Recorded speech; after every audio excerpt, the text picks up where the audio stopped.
Let's all play What's My Line? And now, let's meet this week's What's My Line panel. First, that bouncing Motown recording star, Soupy Sales.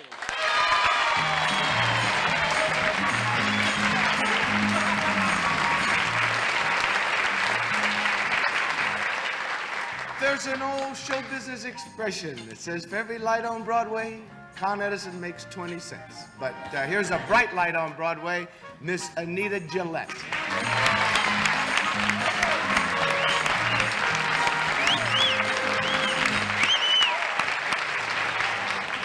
Thank you very much, Soupy. I'd like to introduce now a sweet, lovable, adorable. Yesterday was just sweet and lovable. He's also adorable and cute, Orson Bean.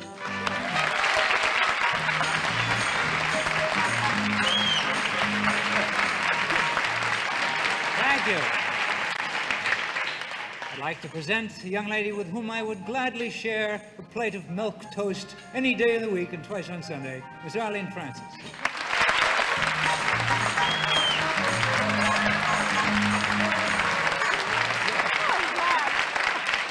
Thank you. And now a gentleman who started out on television as a weatherman. And when the skies cleared, he became our anchor man, moderator Wally Bruner. Yeah,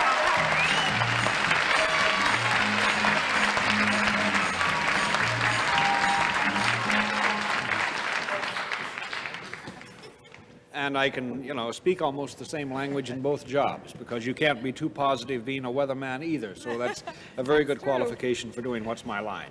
But welcome to What's My Line, because during the next 30 minutes, you're going to meet some interesting people engaged in unusual occupations, which we hope will baffle our panel of experts. And in addition, the panel will face a mystery celebrity guest just a bit later on. But now, panel, are we ready? We certainly Okay, let's begin. Will our first challenger enter and sign in, please?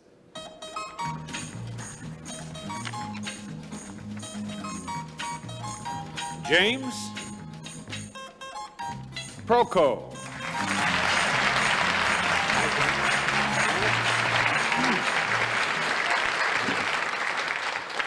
Where are you from, Jim? Right here in New York City. In New York City. Well, panel, I think is obvious from his uniform. Jim, of course, is an usher right here in our What's My Line studios. And in addition to that, he is also a college student. But being a man of many, many parts and playing many, many roles, he has still yet another job. And that's where you come in to see if you can find out just exactly what Jim's other job is. So I'll tell you, he performs a service, he's salaried, and now let's show our audience exactly what his line is.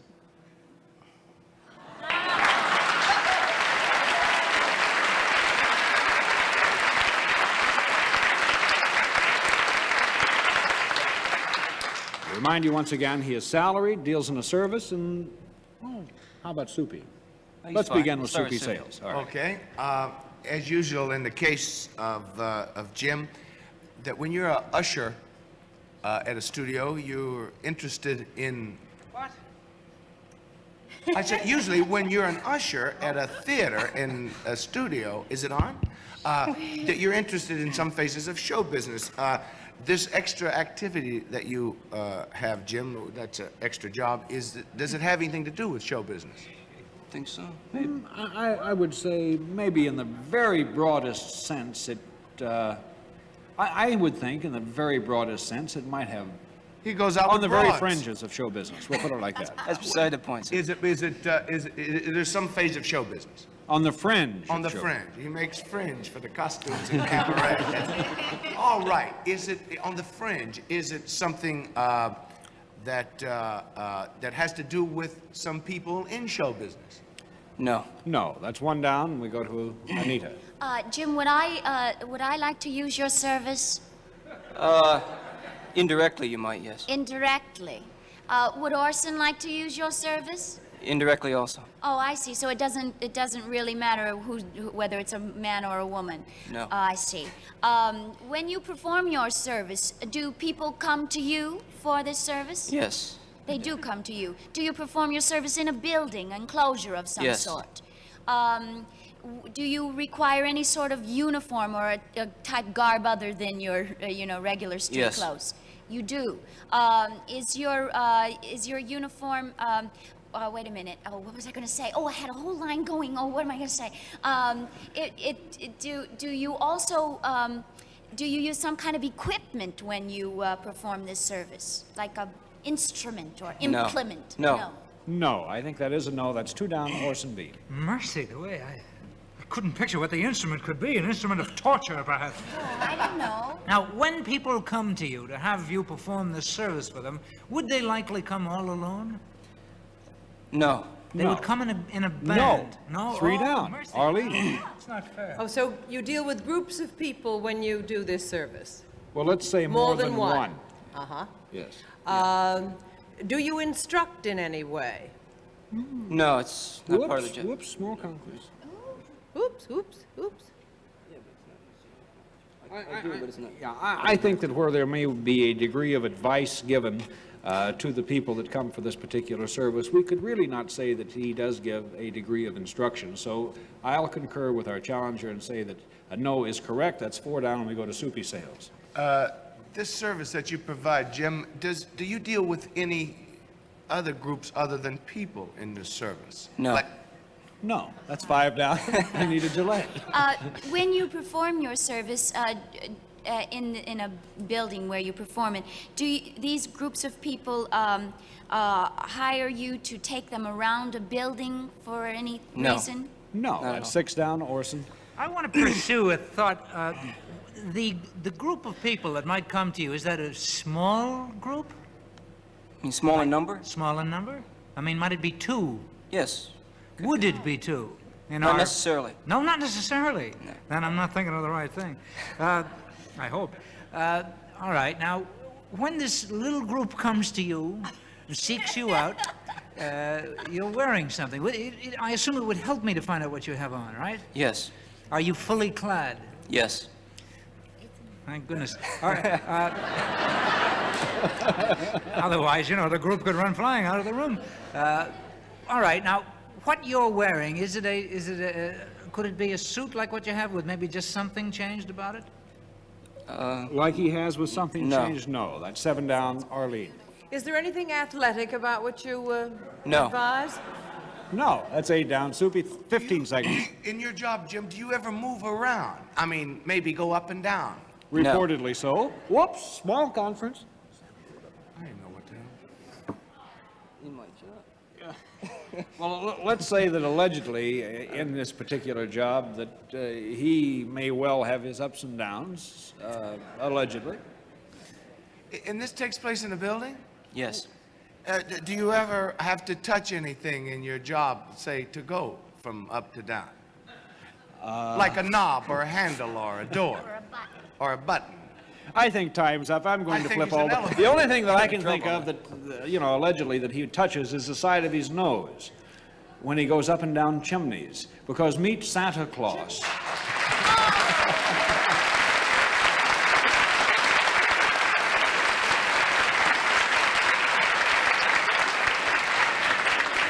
Really, Jim, you're one of Santa's helpers, isn't That's that right. correct? Correct. He's very busy until the night before Christmas, so he sends his helpers out. Right, and so you are Santa Claus at where? Lord & Taylor's here in New York. Lord & Taylor's department store, and this is going to be, how many years now?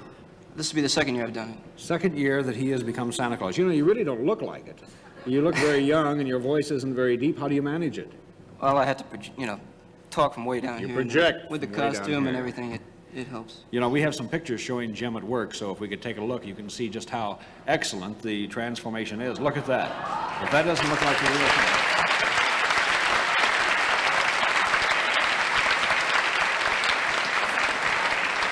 Jim, do you ever have a kid come up to you and smack you in the mouth and say, that's for last year? Almost. Almost, but continued success to you. You baffled the panel and won the game. And Jim, we're delighted to have thank one you. of Santa's helpers here in our studio each week. Thank you so much.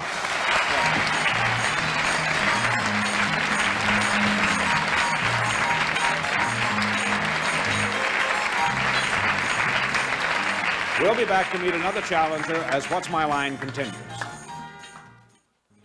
All What's My Line contestants receive the space-age pipe called The Pipe, a collection of 6 pipes in 4 styles, The Pipe with a pure carbon liner. And a handsome men's gift set of Burley Cologne Aftershave and Talc, Burley, the rugged new aroma from the makers of Old Spice. And an Enchantress, that's the name of this exquisite set of Sarah Coventry jewelry, shimmering and sparkling with glowing imported Austrian rhinestones, designed by Sarah Coventry. Well, I don't know if the panel can't guess Santa Claus. It doesn't look like a very Merry Christmas in store for the four of you. You're in trouble before the season even gets here, you know. He doesn't work in an elevator, does he? I thought it was an elevator operator. Because That's they had close. a guy at my building that was an elevator operator for 18 years, and they fired him yesterday because the regular man came back. Well, let's give you another chance and meet our next challenger. Would you enter and sign in, please?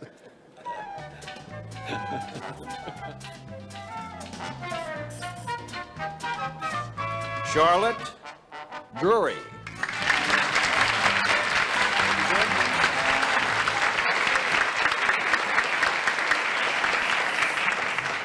Mrs. Drury, where are you from? Jackson Heights. Jackson Heights, New York. Right. Okay. And I see you have a few friends there in the audience. Would you like to lean in just a little bit there? We want to hear every word. Panel, may I tell you that Mrs. Drury is salaried and she deals in a service. And now may I also remind you that there is a product connected. And now let's show the audience what her line is.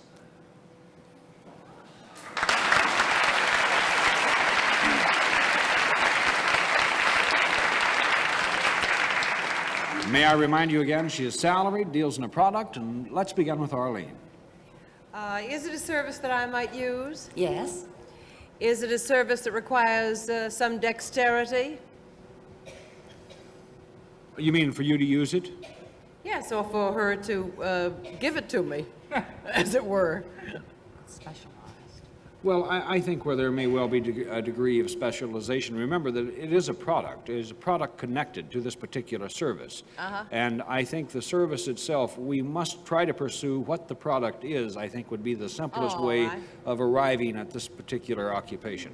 So Is it I will just sort of ignore that question. All right. Is it a product that one can hold in one's hand? No. No, that's one down, Soupy sales. Is this product bigger than a bread box? Yes, it is. Is it a product that would be used by men as well as by women? Yes. Is it a product that touches the human body in any way?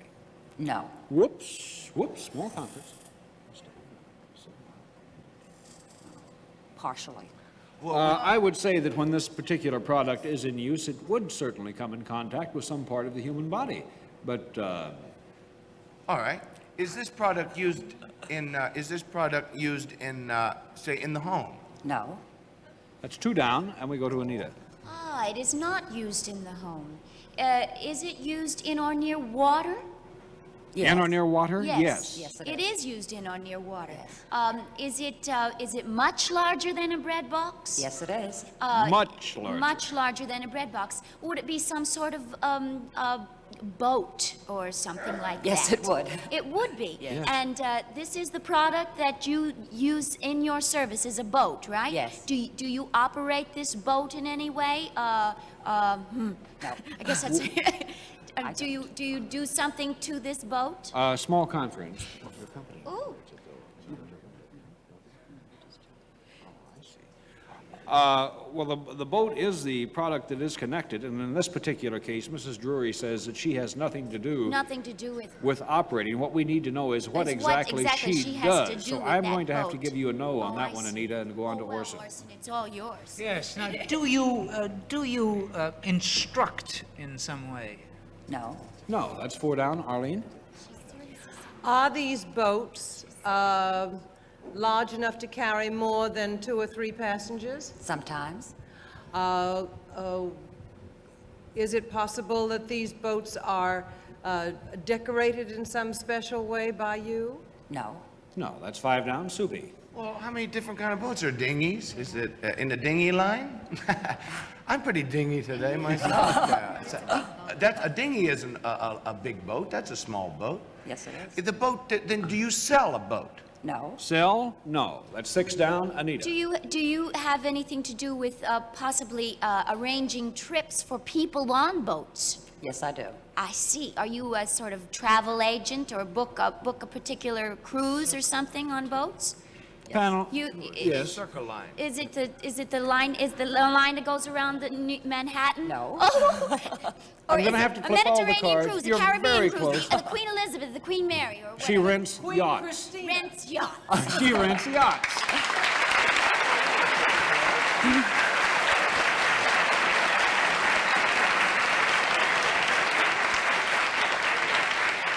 But panel, may I tell you that Mrs. Drury works for Wakefield Fortune Incorporated, which is a travel agency, and they arrange yacht cruises. And that's really a new way to go on vacation, isn't it? To rent It your own yacht. certainly is, especially for the people who don't own their own yacht. And there's been such a demand for this that we've become specialists in the last Do you have a years. crew that goes with it, a crew that you rent to? The yachts all have their own crew. Oh, Well, where do people usually go? Well, Scorpius. I'd say the Caribbean is a fabulous cruising area, and we have in all cruising areas of the world, the Mediterranean, the Greek islands, the Bahamas, Florida.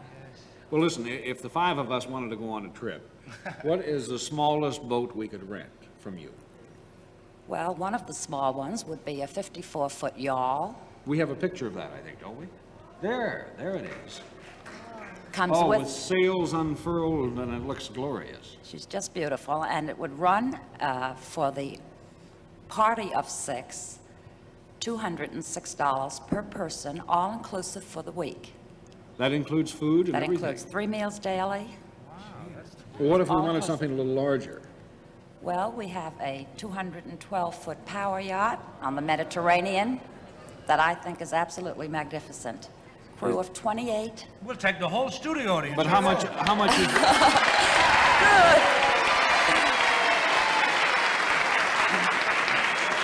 The only thing that bothers me about this, you know, how much would this cost a week?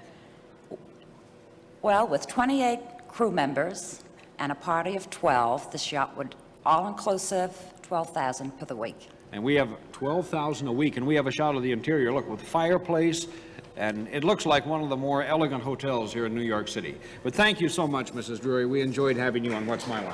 Thank you very much.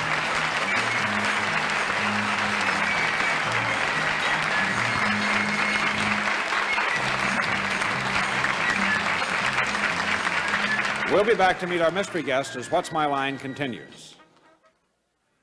Transportation arrangements made through Sabina Airlines. Europe begins in Brussels, and Sabina flies there every day. By the way, if you're planning to be in New York and would like to attend one of our broadcasts, just write for tickets to What's My Line, 51 West 52nd Street, New York, New York 10019, and be sure to write the word tickets on the envelope. And now it's time for that very special part of What's My Line. Panel of the blindfolds in place? yes. All right, let's meet our mystery guest. Will our mystery challenger enter and sign in, please?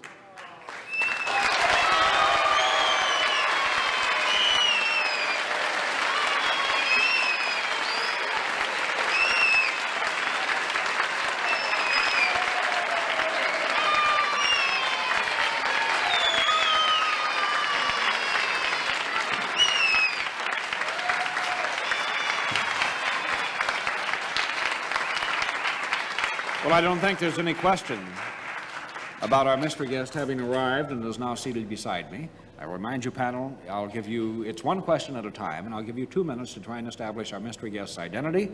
And let's begin with Orson Bean. Thank you. May I assume that you are in some form of the show business? Yes. Arlene. Are you known for your work in the theater? No. Whoops.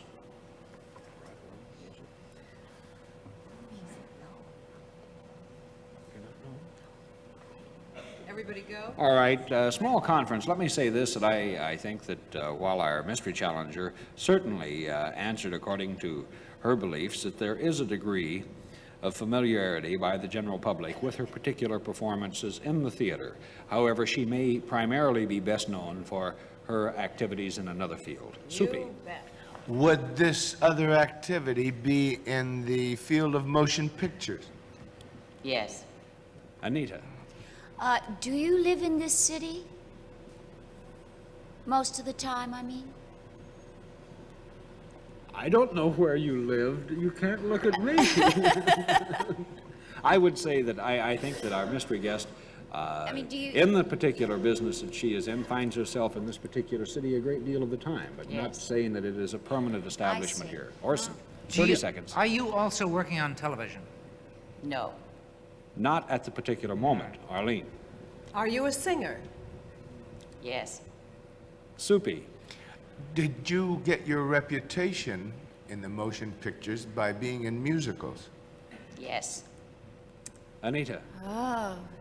Are you in a musical picture right now? I mean, would I be able to see a picture now that it's a musical with you in it? No. Musical picture? Yes, No. no. Orson. A non-musical picture? Oh, No. No. Arlene? 15 seconds. Well, are you appearing now in a club in New York or a hotel? No. Panel, take off your blindfolds and meet the star of Maggie Flynn, Shirley Jones. Oh,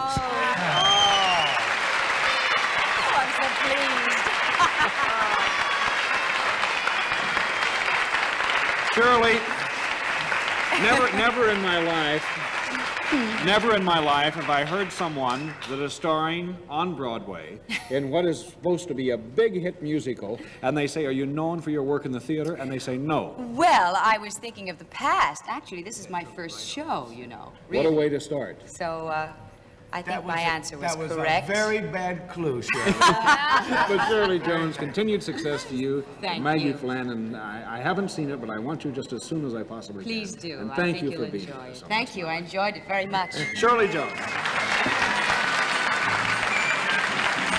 What's My Line will continue right after this word. Now it's time for honest answers, when our panel gives honest answers to questions submitted by our studio audience. And here's the first question. This one is from Mike Rafferty of Staten Island, and it's to Anita. It says, "How tall are you? You seem so little. Don't you have trouble getting mini skirts?" Well, actually, I am very small. In my stocking feet, I'm 5'1", but anytime anybody asks me, I always lie and say I'm 5'3", because with shoes on, I am. But I buy my clothes in the junior department, girls size 6 to 14. And I save money. And mini skirts are no problem. No, I don't wear that many mini skirts. Here's one for Orson. This one's from Larry Schmidt of Potsdam, Pennsylvania. Where did you get the name Orson Bean? I made it up one terrible day. My real name was Dallas Burroughs, which sounds like a name some nut named Orson Bean would make up and change his name to. Here is one, and they're getting formal. This one is to Super Sales. There you go. But thank you, panel, for those honest answers. And thank you, too, for a good day on What's My Line. Won't you join us again tomorrow for What's My Line?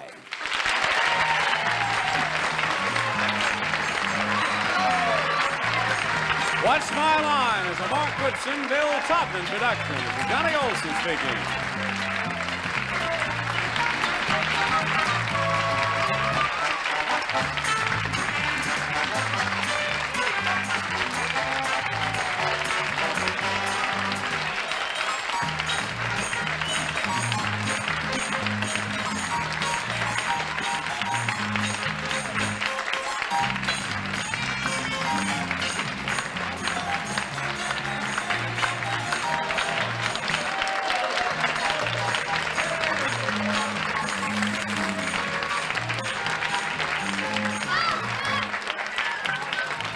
Some people say you can't have fun anymore. That in 2025, you can't party like it's 1999. But I'm here to tell you that there's a party that makes Vegas and Miami look like your great aunt's Tuesday night quilting club. Let's talk numbers, shall we? 33 of the fastest human beings on four wheels. Speeds hitting 240 like it's just another Sunday drive. 350,000 people locked in and losing their minds. It's a rock concert, meets a rocket launch, meets a gladiator battle in the middle of spring break. It's part race, part party, part... Did that guy just paint his chest like a race car? The track, controlled chaos. Everywhere else, just chaos. Glorious, beautiful chaos. So if you're looking for a quiet, relaxing Sunday, keep scrolling. But if you want in a 109-year-old tradition that still rages harder than half your group chat, well, welcome to the show. You want an opera singer, a canon, and a flyover that rattles your bones and shakes your soul? Well, Bubba, that's the pregame. Why? Because this is the Indy 500. Because this is IndyCar. And if someone is throwing the greatest damn race on this planet, well, you better believe it's going down right here. Welcome to the fastest racing on Earth.